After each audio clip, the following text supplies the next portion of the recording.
hindi mo na nga daw kailangan pa magpunta ng Bacolod para lang makatikim at makakain ng bagong lutong piyaya. Dahil nga dito sa Maynila, sa may kahabaan ng Espanya, ay may nakita kami nagtitinda ng piyaya. At eto nga, kahit medyo gabi na, ay naabutan pa rin namin si ate na gumagawa at nagluluto ng mga bagong piyaya. Kaya naman pag bumili kayo dito, ay makakasiguradong bagong luto at medyo crunchy pa yung makakain nyo. Para nga sa akin, ibang-iba yung experience at lasa ng bagong lutong piyaya compare naman dun sa mga nabibili natin na nakabalot na. At meron nga sila ditong 4 na flavors na pwede nyong pagpilian. Meron nga sila ditong mango at mga totoong mga hinog na mangga na ginagamit nila dito. Sunod naman ay yung kanilang ube flavor. At dahil favorite ko yung ube, ay medyo nakarami ako nito. Saktong-sakto lang yung tamis, hindi siya nakakaumay. Sunod naman ay yung kanilang bestseller na chocolate flavor. At syempre, masarap din siya. Saktong-sakto sa lasa at hindi rin nakakaumay. At para nga sa akin, ang sarap siguro na ito isabay sa kape. Tapos naman, itong caramel flavor nila. At sabi nga rin ni ate, ito daw talaga yung original flavor ng piyaya. At 10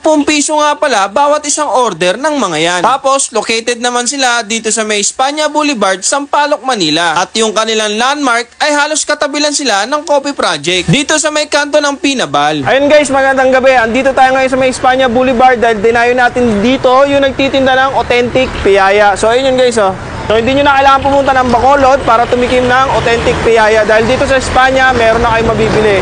So dito pa lang niluluto na nila. So makikita nyo sa video kanina kung paano nila ginagawa. So ito, meron silang 4 na flavor. Meron silang chocolate, caramel, ube, saka mango. So titikman natin lahat to. So guys, yung landmark nga pala nila ay malapit sila dito sa may Coffee Project. Tapos sa may kanto lang sila ng Pinubal para hindi kayo mahirapan. So tikman na natin.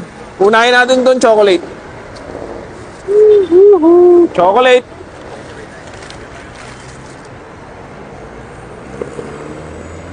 Ang init pa guys, ang init. Sarap. Hindi siya ganun katamis. Sakto-sakto lang. Saka mainit talaga siya. Masarap. Sunod naman natin titikman itong caramel nila. Sabi ni ate, ito daw talaga yung pinaka-original na flavor ng piyaya. Caramel. Woo! Oh, yan guys. Mainit-init pa talaga. Solid. Masarap na ito sa kape. Next naman natin yung ube flavor nila. Isa rin daw to sa bestseller. Ayan guys, oh. Ube.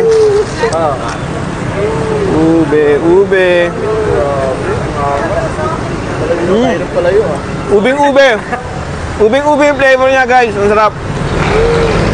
Tapos last natin titikman yung mango. Mango. Sabi ni ate, totoo daw tong mango. So, sinishake nila, sa kanila nilalagay dito sa loob.